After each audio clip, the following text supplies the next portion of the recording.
Muy buenas, ¿amas la libertad? Pues este es tu podcast. Comenzamos. Yeah, you know what it is. Yeah, you know what it is. Muy buenas, sean ustedes bienvenidos una vez más a Don't Tread on Me, una serie de podcasts destinadas a divulgar las ideas del liberalismo dentro del proyecto Value for All, con la colaboración de Polynomics. Mi nombre es Ángel García y a mi lado en esta ocasión contamos con la presencia de un invitado muy especial. Andrés García es un estudiante del doble grado de Periodismo y Comunicación Audiovisual. Aparte, trabaja para Libre Mercado, el diario digital sobre economía perteneciente a Libertad Digital, pero también es mi hermano pequeño y un ávido lector. De hecho, me atrevería a decir que no conozco a nadie que con 21 años haya leído tantos libros como él. Muy buenas, Andrés, ¿cómo estás? ¿Qué tal, Ángel? Pues bueno, muy bien. Gracias por tu presentación tan generosa. Aquí, desde luego, no nos quedamos cortos nunca presentando a nadie. De hecho, es una estrategia de marketing que es de primero de podcast, o sea que bueno, aún así, desde luego el invitado de hoy no es para menos. Y bueno, al margen de esta breve conversación de ascensor, vamos a lo que vamos, que es a lo que hemos venido.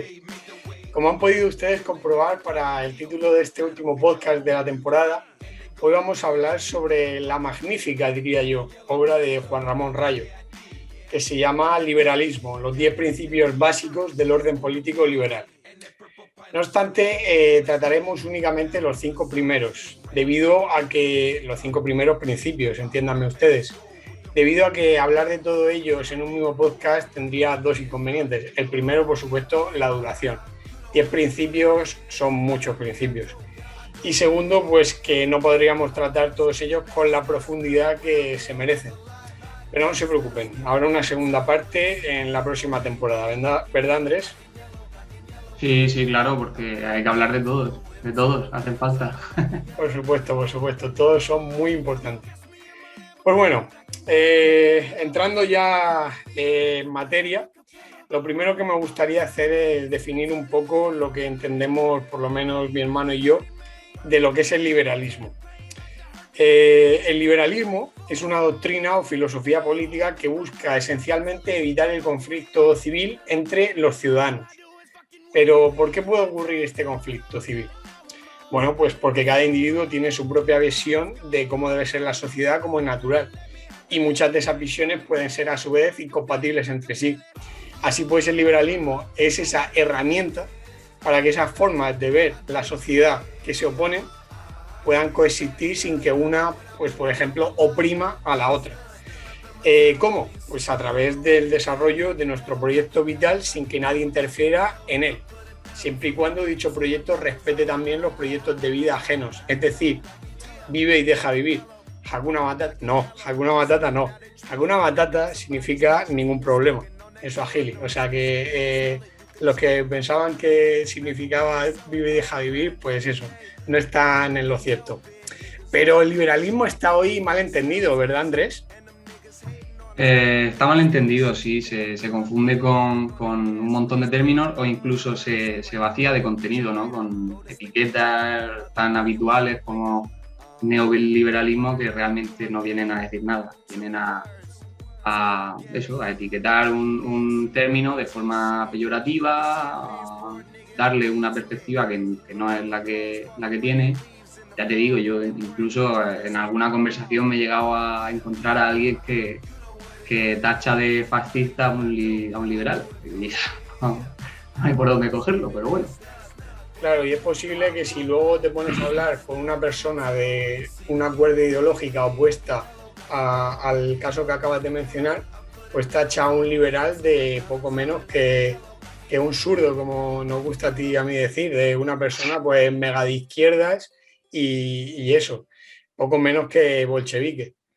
Entonces, al final, a mí me gusta mucho, porque yo siempre utilizo el término de palabra baúl, pero a mí me gusta mucho cómo lo expresa Rayo en el libro, que dice que el liberalismo se ha convertido como en una especie de cajón desastre en la que cabe pues todo tipo de calificativos lo cual hace que al final la palabra pues no signifique nada, como puede pasar obviamente a día de hoy con las palabras, pues eso, fascista, comunista, que se han generalizado tanto que al final, pues, oye, te pueden decir fascista, comunista, todo lo que quieran en una misma conversación y si me apuras en una misma frase, lo cual hace que terminen, pues eso, perdiendo completamente su sentido real. En definitiva, esto es algo complicado. Por ello, el liberalismo consta de una serie de principios, ¿no? Una serie de principios para así poder definirlo. Ya los hemos dicho antes, pero ¿cuántos principios existen en total, Andrés? Pues principios son 10. No sé si enumerándolos, pues bueno, hoy vamos a hablar de los 5 primeros, que básicamente son el individualismo político, la igualdad jurídica, la libertad personal, la propiedad privada y la autonomía contractual. Exacto.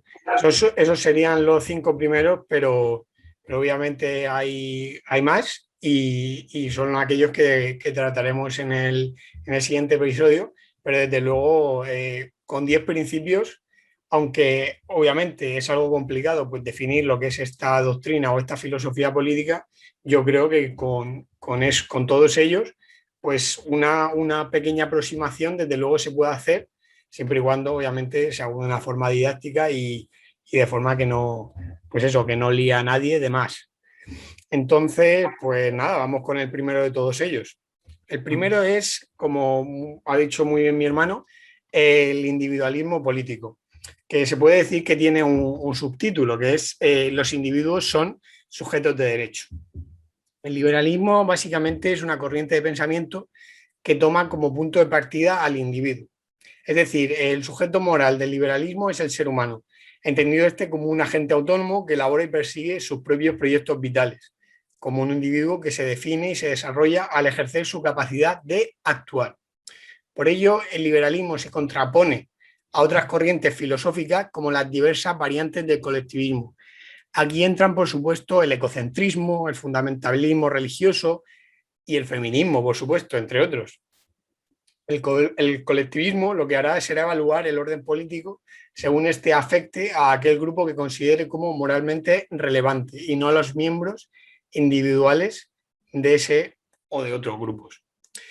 Pero el individualismo político propio del liberalismo no debe confundirse con otros términos o con otras doctrinas como puede ser el atomismo social, ni con el egoísmo ético, ni con el subjetivismo ético tampoco. ¿Qué nos puedes decir al respecto, Andrés? Pues bueno, es muy fácil confundir el individualismo político con cualquiera de estas tres cosas, ¿no? En cuanto al atomismo social, pues el liberalismo parte de que efectivamente en la sociedad en la que vivimos existen grupos. Puede no haberlos. Bueno, eso dependerá de la voluntad de adscribirse a cualquier grupo, pero habiendo grupos, el centro del orden liberal es el individuo. Ya te digo, en cualquier conversación te pueden tachar de apología, estás haciendo apología al aislamiento, a la desconfianza hacia la sociedad. No, no, no. Aquí no se está haciendo apología a ninguna de estas cosas. Simplemente a si se forma parte de un grupo, que sea de forma voluntaria, pero que además ese grupo, su importancia reside en la importancia para el individuo, no en cómo puede el individuo aportar al grupo. Es el grupo el que aporta al individuo. Claro, y básicamente el liberalismo no niega la existencia de estos grupos, sino que simplemente pues evalúa lo que es el orden político en función a cómo repercute no en los grupos, sino en los individuos de dicho grupo, lo cual indirectamente supone considerar dicho orden político cómo repercute sobre los grupos. Así que eso. ¿Y qué nos puedes decir sobre el egoísmo ético? ¿Tiene algo que ver con el individualismo político? Pues nada, nada que ver. Ya te digo, también es muy frecuente que cuando te muestras liberal o defiendes el pensamiento liberal, pues a la hora de plantear este principio o esta idea del liberalismo, se te tache también de egoísta. Únicamente quieres buscar tu beneficio, únicamente quieres lo que a ti te venga bien y a los demás nada. Entonces, no tienen nada que ver porque, como veremos más adelante, aparte de igualdad jurídica, la libertad personal de cada uno de los miembros, forme parte de tu comunidad política o no, hay que respetarla. Entonces, si lo que para ti es beneficioso, para otro es perjudicial, pues ahí va a haber un conflicto que va a haber que resolver mediante la doctrina liberal. Preferiblemente, en la sociedad que vivimos no, pero bueno, preferiblemente habría que resolverlo de esa forma. Y tampoco hay que olvidar que esa misma desconfianza hacia los demás que podía atribuirte el atomismo social, aquí yo creo que no se va a dar porque todos entendemos que, o por lo menos mi visión es que la mayoría de las personas, dentro de sus intereses están los intereses de sus allegados, de sus conocidos, de sus amigos, de sus familiares, o simplemente el hecho de no perjudicar a nadie que sea desconocido, aún así. Claro. Como hemos dicho antes, pues digamos que el liberalismo persigue un orden político que repercuta lo más positivamente posible en el individuo. Por lo tanto, eso es incompatible con el egoísmo ético, ya que no es incompatible, digamos, con la búsqueda del bienestar a toda costa, pues despreocupándose del bienestar ajeno. Y por último, de estas tres, me gustaría que me dijeras la relación o, por el contrario, la no relación entre lo que sería el liberalismo y el subjetivismo ético. Bueno, pues también un poco lo que he dicho antes. El grupo es relevante para el individuo y no el individuo para el grupo. Es decir, aquí no hay medias tintas, no hay posiciones que vayan variando, no hay, digamos, un punto de vista subjetivo que pueda hacer variar la ética del liberalismo. Está perfectamente definida y es perfectamente conocida para todo aquel que se interese. Claro. También a colación con lo que he dicho antes, pues eso no, la libertad hay que respetarla y eso implica una serie de cosas que van a permanecer en cualquier situación, sea cual sea el individuo que entre en conflicto con sea cual sea el individuo. Por supuesto. Desde luego que no podría estar más de acuerdo y básicamente, pues eso, el liberalismo, en este caso concreto, el individualismo político, pues en él cabe perfectamente sostener que las proposiciones de su filosofía se refieren a hechos objetivos, al margen de las preferencias personales de cada individuo en cada circunstancia. Entonces, podemos decir que como conclusión de este principio, convertir al individuo en el punto de referencia moral de la filosofía política implica básicamente pues, colocarlo en una posición privilegiada frente al resto del orden político, en una posición de soberanía sobre sí mismo, para que nuestros oyentes pues, puedan entendernos. Así pues, hablar de individualismo político es hablar de soberanía individual por un lado y de los derechos individuales por el otro. No sé si te gustaría añadir algo más al respecto, Andrés. No, hombre, estas dos premisas son muy importantes para entender el individualismo político, por supuesto.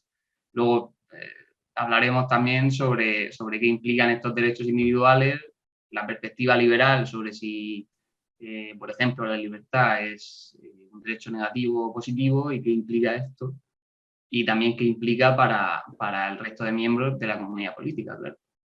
Desde luego, estás adelantando un poco lo que vamos a hablar en el resto de principios, pero es que al final todo se entrelaza entre sí y es complicado no hablar de un principio sin tocar el resto, porque en definitiva, aunque todos ellos, como hemos dicho antes, nos ayudan a definir lo que es el liberalismo, pues es obvio que todos ellos tienen una fuerte relación entre sí.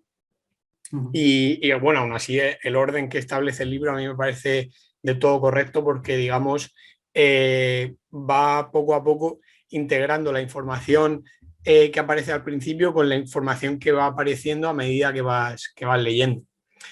Bueno, el segundo principio es la igualdad jurídica. Es decir, todos los individuos poseen los mismos derechos. El liberalismo en ningún caso establece distinciones jurídicas entre los individuos. Es decir, reputa a cada individuo como un sujeto de derecho y de igual derecho al resto. Esto significa que cada individuo es un centro de soberanía indistinguible de los demás, lo que provoca que cada individuo será titular de los mismos derechos que el resto. Es decir, los derechos que un individuo posea frente al resto de los individuos habrán de ser simétricos a los derechos que el resto de los otros individuos posean frente a él. Por lo tanto, esta característica del orden político liberal, según la cual todos los individuos, con independencia de sus rasgos particulares, poseen los mismos derechos y, en consecuencia, se someten a las mismas normas de justicia, se la conoce como igualdad jurídica o igualdad ante la ley, la cual se extiende, por supuesto, a la totalidad de las personas, con independencia de religión, raza, sexo, orientación sexual o nacionalidad. ¿Qué nos puedes decir en cuanto a esta igualdad ante la ley de los ciudadanos, Andrés? Pues bueno, comentar un aspecto curioso que me pasó leyendo, que la verdad es que me sentí, ya sabes que a mí me gusta mucho el lenguaje y el idioma, y cuando me encontré con esto en el libro de Rayo, la verdad es que me sentí muy conforme por digamos, su adecuación, ¿no? al lenguaje y al idioma, pero un poco estúpido por no haber caído antes. Y bueno, es que pues, la igualdad jurídica básicamente se contrapone contra el privilegio y en el libro de Rayo aparece el origen del latín de la palabra privilegio, que básicamente significa ley particular.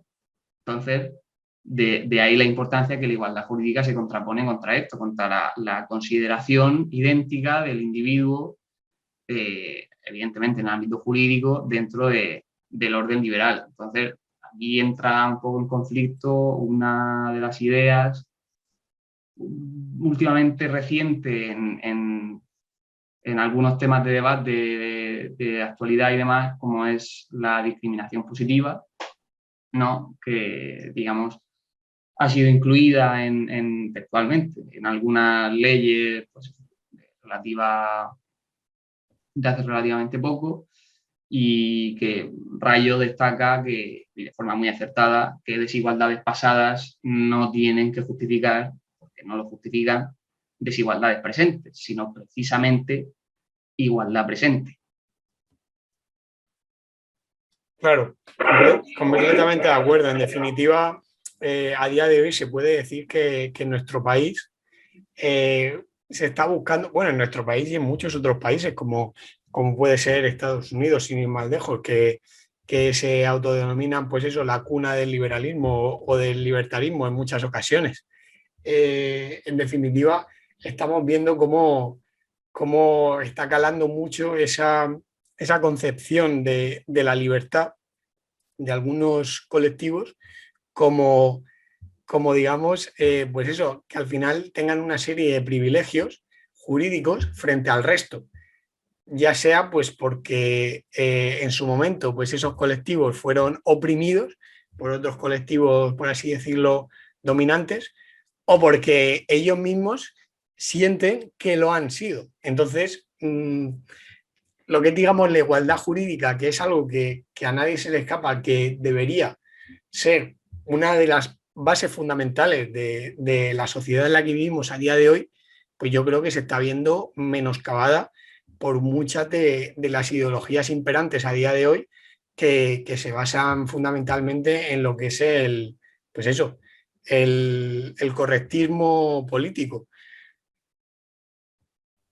Sin duda, sí. Hombre, a mí cuando hablo de este tipo de fenómenos me gusta poner el ejemplo de pues la abolición de la esclavitud, ¿no? Como si el hombre, la persona negra, pasase a tener una posición predominante sobre la persona blanca.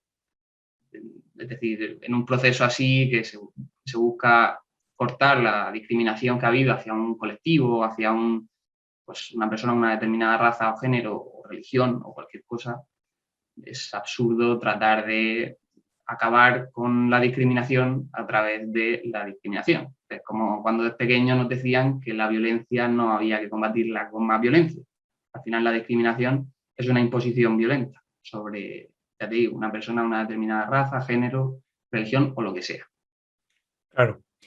En definitiva, el hecho de que se haya producido la esclavitud de las personas de África, sobre todo, pues eso, a través de lo que es, pues básicamente la conquista de América, pero eso, a nadie se escapa que se estableció una importante red comercial que traficaba con esclavos negros y bueno, esto no debería en nuestra sociedad actual pues provocar que ese mismo colectivo disponga de una serie de privilegios frente al resto, ni tampoco, obviamente, que se le pague con la misma moneda a aquellos colectivos que en su momento pues llevaron a cabo este tráfico. Y esto se puede extender a cualquier cosa, como también, pues eso, la discriminación que se ha llevado a cabo sobre el colectivo LGTB desde hace muchísimos años. Porque al final esto lo que va a provocar, pues eso, un círculo vicioso del que jamás se va a salir cuando lo que hay que intentar, como ya dijimos en el anterior podcast, es establecer círculos virtuosos con nuestras instituciones. Bueno, dejando al margen este principio, vamos con el tercero, que es la libertad personal. Y para mí este es uno de los más importantes. Mira que todos son importantes, pero este en concreto, el de la libertad personal, es con el que muchísima gente que no se siente identificada con la filosofía política liberal entra más en conflicto. Porque piensan que ya la libertad personal es que, vamos, esto es poco menos que jauja, que cada uno puede hacer lo que le da la gana independientemente de cómo afecten, perdón, sus acciones sobre los demás. La libertad personal. El derecho más básico de toda persona es la libertad. Si todos los individuos poseen los mismos derechos, ¿cuáles son esos derechos igualitariamente disfrutados por todos? Ya que hemos caracterizado al individuo como un agente autónomo que elabora y persigue soberanamente sus propios proyectos vitales, el más nuclear de sus derechos será aquel que salvaguarde esa soberana capacidad de actuar, el derecho del hombre a su propia vida. Todo derecho faculta al titular de dicho derecho a reclamar que otras personas hagan o se abstengan de hacer algo. Los derechos a reclamar que otros hagan algo se denominan derechos positivos, que los has introducido tú antes. Y los derechos a reclamar que otros se abstengan de hacer algo se denominan derechos negativos. En principio, podemos decir que el orden político liberal podría ser compatible con ambos. Pero esa compatibilidad no resulta ilimitada. Por poner un ejemplo, si reconocemos al individuo A el derecho positivo de que el individuo B haga X, no podremos reconocerle al individuo B el derecho negativo a que A no le exija a hacer X. Es algo un poco estúpido, pero es una forma de entenderlo. El liberalismo se decanta definitivamente por la segunda de estas alternativas. Los derechos individuales deben ser esencialmente derechos negativos en virtud de los cuales cada individuo, pues, por supuesto, puede reclamarle al resto que se abstengan de ejecutar determinadas acciones en su contra. Un lema estrechamente vinculado con esta concepción liberal de los derechos es precisamente Don't tread on me, que quiere decir no me pisotees, y que por supuesto, como todos ustedes saben, da nombre a esta humilde serie de podcast. Y nada, Andrés, ¿qué nos puedes decir en relación a la libertad personal? Bueno, pues la libertad personal evidentemente es el principio, para mí, ese es más importante, claro, hombre, que da nombre a esta doctrina de filosofía política, ¿no? Sobre esto, ¿qué decir? Una frase que me gustó mucho a la hora de leer el libro, la cita creo que es de Rand, que es la menor minoría es el individuo. Me parece muy interesante porque, ya te digo, para respetar los intereses, los proyectos de vida, como has dicho tú, de toda comunidad política, pues hay que partir fundamentalmente del individuo. Sobre lo que hemos comentado, lo que has comentado tú, de los derechos negativos y los derechos positivos, Rayo hace una observación también muy interesante en el libro, que es que si la libertad se entendiese como un derecho positivo o si únicamente basásemos este orden político en un sistema jurídico que fundamentalmente contemplase derechos positivos, pues llegaríamos hasta tal punto de que seríamos una especie de esclavos, pero con un régimen un poco especial, básicamente porque tendríamos una especie de soberanía compartida sobre el resto de individuos, pero nuestra soberanía sería compartida por el resto de individuos. Es decir, seríamos, por así decirlo, dueños y señores dentro del conjunto de dueños y señores de los demás, pero seríamos esclavos sin duda del resto de nuestra comunidad, que sería dueña y señora nuestra. He citado a Ayn Rand, que lo siento, pero no puedo irme esta tarde sin dar a conocer a esta grandísima filósofa soviética, ¿vale? Nacida en San Petersburgo en 1905 y que falleció en los años 80 en Nueva York.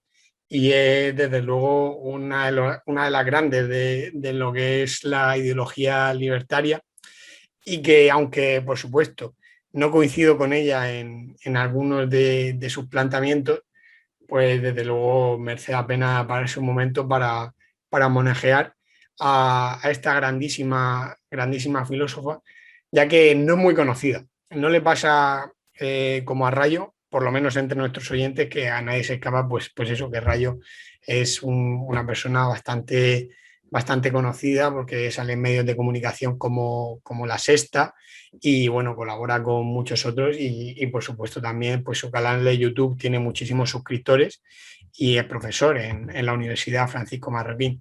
Así que nada, que sirva un poco de homenaje a esta grandísima, pues eso, a esta grandísima monstrua en el buen sentido, o monstruo, en lo que es la filosofía política. Para concluir este principio, se puede decir que muchos liberales suelen afirmar que el axioma básico del liberalismo es el llamado principio de no agresión, es decir, el derecho de que cada individuo no sea agredido por los demás. Pero este derecho fundamental tiene un nombre mucho más sencillo y asequible: libertad de acción o simplemente libertad personal. Así que nada, no sé si te gustaría añadir algo más. Pues no, nada más, yo creo que lo hemos explicado bastante bien.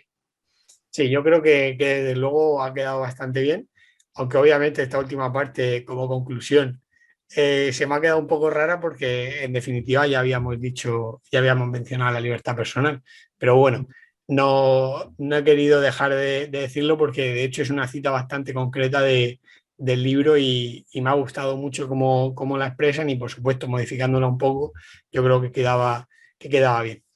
Bueno, estamos ya terminando, porque aparte del próximo principio que vamos a introducir nos queda otro más, que sería el último. Y bueno, este cuarto principio es el principio de la propiedad privada.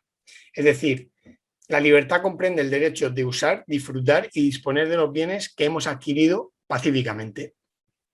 Casi todos los proyectos vitales humanos requieren de la utilización de medios materiales. ¿De acuerdo? Sin medios materiales, la libertad de acción de los individuos apenas abarcaría la libertad de pensamiento y, si acaso, de expresión. Incluso los fines, pues eso, más intelectuales o más espirituales requieren pues de cosas como puede ser una pizarra o no sé, una sala para meditar. Es decir, los individuos tenemos que utilizar nuestro entorno para poder perseguir nuestros fines a través de él. Si hubiera recursos ilimitados, por supuesto el liberalismo defendería el derecho de que cada individuo pueda usar ese ilimitado entorno. Sin embargo, la mayoría de los recursos, por desgracia, no lo son. De modo que su utilización por parte de cualquier individuo impide la utilización simultánea por parte de otros individuos. En tal caso, el derecho a la no interferencia será insuficiente para delimitar la esfera de libertad dentro de la que cada individuo estará legitimado a exigirle al resto que no interfiera en el uso que está efectuando de un determinado recurso escaso. Pero será necesario, obviamente, determinar previamente si esa persona posee el derecho a utilizarlo o no. Pero para determinar ese derecho, es decir, para determinar si una persona está interfiriendo ilegítimamente sobre los planes vitales de otra persona, cuando hace uso ilegítimo de ese recurso, pues es necesario, pues eso, hacer el arbitraje adecuado. El derecho de propiedad es aquel que implica, como hemos dicho antes, el uso, disfrute y exposición sobre un determinado bien. Esto incluye varias cosas, entre otras, pues que el derecho que tiene el propietario a utilizar ese bien, por supuesto, el derecho del propietario a impedir que los no propietarios utilicen el bien, el derecho del propietario a recibir una indemnización si un no propietario daña el bien, también el derecho del propietario a destruir o transformar el bien, también a quedarse con la renta que genera ese mismo bien. Por otro lado, el deber del propietario a entregar subsidiariamente el bien para hacer frente a sus deudas. Y, por último, el derecho a transferir permanentemente la totalidad o solo algunos de los anteriores derechos. Bueno, Andrés, ¿qué supone el derecho a la propiedad privada dentro de lo que es ya no solo la filosofía política liberal, sino lo que es nuestra sociedad actual? Pues el derecho a la propiedad privada representa un punto de conflicto muy importante entre muchas doctrinas políticas, de filosofía política y demás. Por la parte que me toca, en este caso que nos toca, comprendemos que la propiedad privada es fundamental para mantener un orden político sano y de convivencia, ¿no? En este sentido, la libertad, por ejemplo, la libertad personal, se entiende como un derecho de autopropiedad. Tenemos disposición sobre nuestra propia vida y ello implica que todas estas cosas que acabas de mencionar tú, que implican el derecho de propiedad, se extienden a nuestra vida. El derecho a que la respeten, a que otros no dispongan de ella, sino que la dispongamos nosotros, etc. En este sentido, pues otras doctrinas, como por ejemplo el socialismo, comunismo, marxismo, todo de este saco, que abogan por la socialización de la propiedad, más concretamente de los bienes de producción, pero una socialización de la propiedad privada, lo que consiguen, yo creo, es crear un conflicto todavía mayor por, básicamente, si se dan circunstancias como, por ejemplo, cómo respetar la libertad de prensa si la colectividad que posee la propiedad sobre los medios de producción necesarios para producir la prensa decide que no se produzca. ¿Cómo alguien puede leer una Biblia si la sociedad en la que reside la propiedad sobre los medios de producción para producir una Biblia decide que no se lea Biblia? Al final, yo creo que la socialización de la propiedad puede atacar a una serie de derechos fundamentales que, no liberalizándola, sino simplemente respetando la propiedad privada adquirida pacíficamente, que esto es muy importante, porque la adquirida violentamente, como sorpresa, sorpresa, que es algo que también trataremos más adelante y en el siguiente episodio, es la forma en la que el Estado se ha arrogado y ha conseguido las propiedades que tiene de manera violenta, como constantemente consigue tener la propiedad sobre nuestros ingresos de manera vía impuestos, vamos. Exactamente, yo por eso, en definitiva, dejé de creer en el Estado, porque al final lo que me pregunté es, a ver, el Estado, digamos, se arroga, pues eso, el monopolio de la violencia y de otras muchas cosas, de más cosas, o sea, cuanto más interventor, por así decirlo, cuanto más le gusta intervenir al Estado en la vida pública, pues más monopolios se arroga o adquiere. Y yo, en definitiva, me pregunté en su momento, pues eso, de qué manera ese Estado, pues eso, se empezó a hacer con esos monopolios en unas determinadas fronteras. Y bueno, todo empezó pues a través de la definición de dichas fronteras. ¿Y cómo se han definido esas fronteras? Pues a través de guerras, de conflictos bélicos, que no son más que eso, que acciones completamente violentas. Y por eso yo pienso que el Estado no está legitimado para, pues eso, en definitiva, establecer un monopolio de la violencia, ni tampoco pues eso, recaudar impuestos. Pero bueno, eso ahora mismo es un poco harina de otro costal, pero en definitiva es eso, que lo que tú decías, el principio de propiedad privada, pues contempla lo que es, digamos, la adquisición de propiedad, en tanto en cuanto esa adquisición sea completamente pacífica. Y, y la adquisición de propiedad privada o el mantenimiento de propiedad privada es algo muy importante. Sí que es verdad que han mencionado que todas estas ideologías, pues derivadas de lo que es la doctrina, por supuesto, de Karl Marx, defienden que no debe existir propiedad privada, concretamente de los medios de producción. Pero es que también, por ejemplo, el anarquismo, no el anarquismo que nos gusta a nosotros, el anarcocapitalismo, sino el anarquismo malo, el del otro lado, pues eso tampoco defiende la existencia de propiedad. Entonces, hay una serie de corrientes de filosofías políticas que no se encuentran para nada, pues eso, cómodas con la existencia de propiedad privada. Pero yo me atrevo a decir que es algo completamente fundamental. ¿Fundamental para qué? Pues para que haya incentivos. ¿Y esos incentivos para qué sirven? Pues para que un ciudadano pueda llevar a cabo su función empresarial, para que pueda llevar acciones, para que en definitiva pueda existir un cálculo económico, que básicamente es lo que mueve el mundo. Entonces, pues eso, si una persona, digamos, a día de hoy, lo que le mueve a trabajar, por ponerte un ejemplo, en el caso de nuestros padres ha sido pues darnos a nosotros un futuro, pues eso, lo mejor posible y eso, intentar conseguir un bienestar, una calidad de vida, pues lo mejor posible, no solo para ellos, sino para sus hijos. Pues eso, al final, si no pueden disponer del fruto de su trabajo, ¿qué incentivo van a tener para trabajar? No van a tener ningún incentivo. Solo va a quedar que el Estado, pues a través de la coacción les obliga a trabajar. Pero ¿qué, o sea, al final, ¿qué legitimidad tiene el Estado para obligar a trabajar a nadie? Pues ninguna, completamente. Entonces, pues es eso. En definitiva, la propiedad privada supone un incentivo muy potente para aquellas personas para que puedan trabajar. También puede suponer un incentivo para que roben, pero obviamente con los principios que hemos tratado anteriormente, yo creo que a nadie se le ocurrirá decir que estamos, pues eso, defendiendo el robo. Pero bueno, yo creo que esto ha quedado bastante claro. No sé si te gustaría añadir algo más en relación a la propiedad privada, Andrés.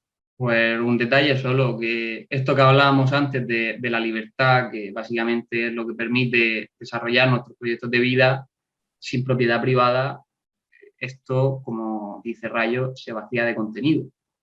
Queda absolutamente inutilizado porque, bueno, formalmente sí que supuestamente podríamos desarrollar nuestros proyectos de vida, pero materialmente nos veríamos imposibilitados para ello. Entonces, la propiedad privada básicamente es una extensión de la libertad personal. Completamente de acuerdo. Desde luego no podría haberlo dicho mejor. Bueno, por último, vamos a tratar el principio de la autonomía contractual, es decir, la libertad también comprende el derecho a obligarse en favor de terceros.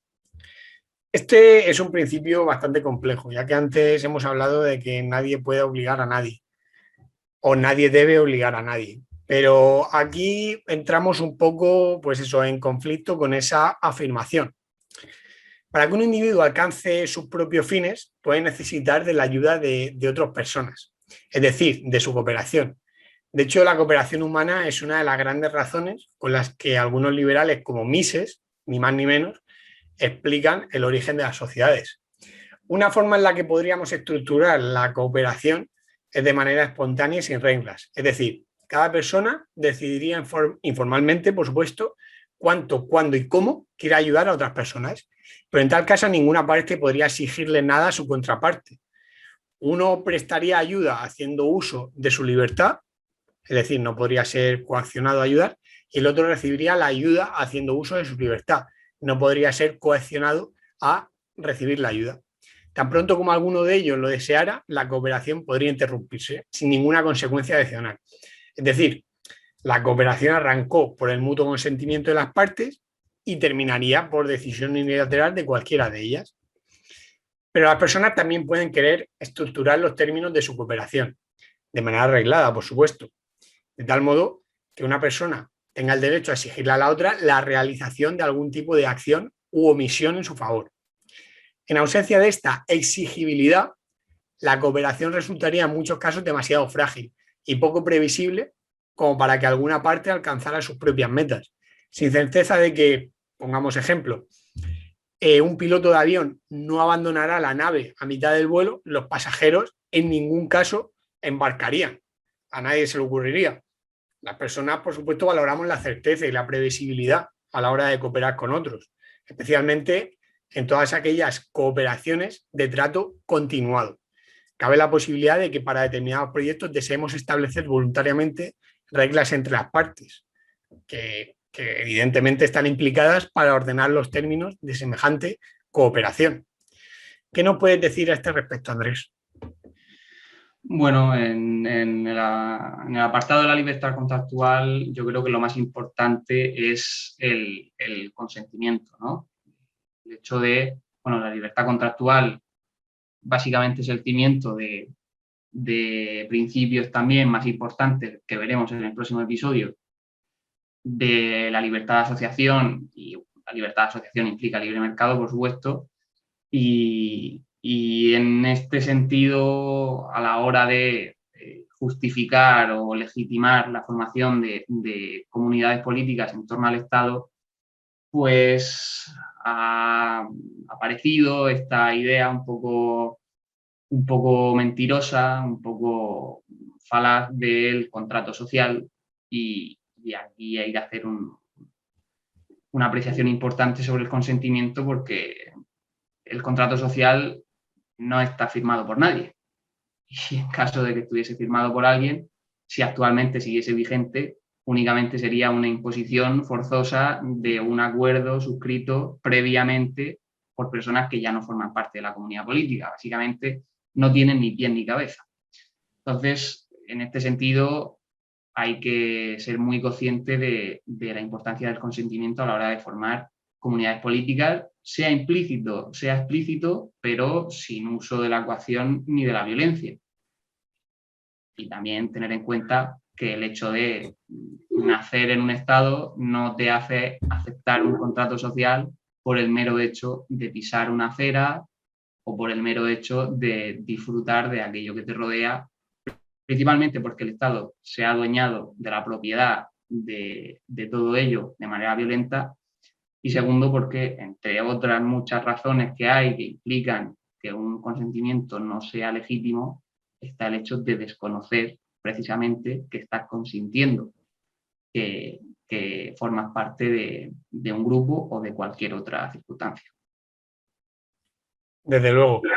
Ha vuelto a salir este filósofo, Rousseau, que ya comenté con Alex en el anterior podcast. Desde luego, el pobre hombre, aunque difunto, está hasta en la sopa. Yo, desde luego, y no conozco a nadie que lo haya hecho, yo, desde luego, no he firmado el contrato social, o sea que te entiendo perfectamente de lo que nos estás hablando a mí y a nuestros oyentes. En definitiva, los contratos, pues eso, debe ser algo voluntario y algo que firme o sobre lo cual de consentimiento un individuo, y son precisamente las herramientas fundamentales de la libertad contractual. El liberalismo sí que defiende que podemos asumir voluntariamente obligaciones en favor de terceros. Cualquier individuo, usando, por supuesto, su libertad personal, puede comprometerse a dar, a hacer o a no hacer algo en favor de otra persona. Denominaremos libertad contractual o también autonomía contractual al derecho de que cualquier individuo pues tiene, al derecho de cualquier individuo a obligarse a través de un acuerdo contractual, a través de ese contrato, en favor de un tercero. A su vez, la libertad contractual conllevará necesariamente la libertad de no contratar, es decir, la libertad de negarse a asumir obligaciones en favor de un tercero, pues nadie tiene derecho a imponer unilateralmente obligaciones sobre otra persona.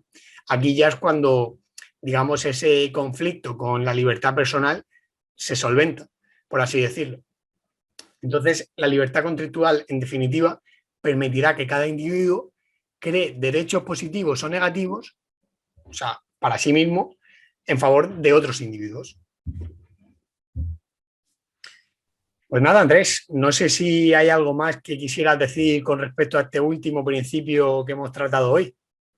Pues otra apreciación pequeña de estas que me gustan a mí, que he ido dando un poquito en cada punto, muy rápida además, que básicamente es igual de totalitario y de absolutista el hecho de que se te niegue a formar parte de un grupo, de un colectivo, por ejemplo, de que se te prohíba confesar tu religión o que se te prohíba ser o tener la orientación sexual que tú consideres o formar parte del colectivo que tú consideres o formar una asociación vecinal o cualquier cosa, en definitiva, que se te prohíba formar parte de cualquier grupo a que se te obligue a formar parte forzosamente de un grupo. En este caso, voy a volver a sacar al Estado. Pues eso, me he distraído un poco porque me he puesto a buscar y eso, con objeto de darle un poco de publicidad a mi hermano, eso, estaba buscando su último artículo en el Libre Mercado, que se llama Las empresas españolas comienzan a vacunar contra el coronavirus, así funciona el proceso, y que nada, decirle únicamente a nuestros oyentes que pueden consultar el artículo en Libre Mercado y que bueno, si lo comparten y si le dan me gusta, por supuesto, pues le ayudaría mucho y desde luego no se van a arrepentir de leerlo. Y nada, también decirles que si pueden compartir el podcast y seguirnos en todas nuestras redes sociales, tanto a Polynomics y a Value for All, pues también nos ayudarían enormemente y que espero que hayan disfrutado el podcast tanto como lo he disfrutado yo haciéndolo con mi hermano, que seguro que también le ha parecido una grandísima experiencia, aunque desde luego pues un poco corta, conociendo los medios de comunicación con los que trabaja a día de hoy, pero en definitiva, pues eso, seguro que para estrenarse le ha llamado mucho la atención. No sé, Andrés, si te gustaría comentar algo más antes de terminar.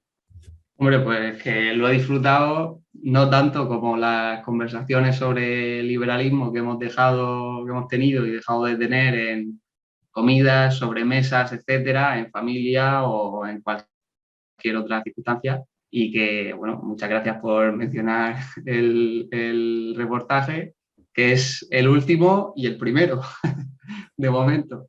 Y por supuesto que lo agradeceré mucho, también que compartan el podcast, por supuesto, y nada, que ya haremos el segundo episodio con el resto de principios sobre el orden liberal de Juan Ramón Rayo.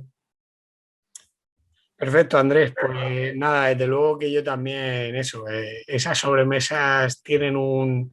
A ver, desde luego que me encanta grabar podcast, si no, no hubiera grabado tantos a día de hoy, pero esas sobremesas y esas comidas desde luego tienen algo muy especial y por supuesto es la compañía de toda la familia y que eso, no hay como no hay un órgano opresor que eso, que se dedica a coartar la libertad de expresión únicamente, pues eso, sí que se puede decir que el que tiene la voz más fuerte es el que más habla, pero al margen de eso, pues eso, tienen algo especial que hacen que uno esté más cómodo al hablar de lo que realmente siente y lo que realmente, pues eso, opina.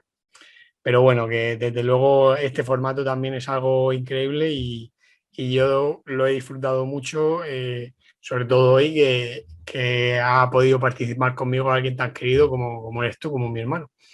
Y nada, poco más que añadir. Muchísimas gracias a todos ustedes por escucharnos y estén atentos al próximo episodio que trate sobre el tema de los 10 principios, porque como pueden oírnos, desde luego no se pueden quedar sin conocer el resto de principios y, por supuesto, nuestra opinión al respecto. Así que nada, un abrazo enorme a ti, Andrés, y a todos nuestros oyentes y nos vemos en el próximo podcast.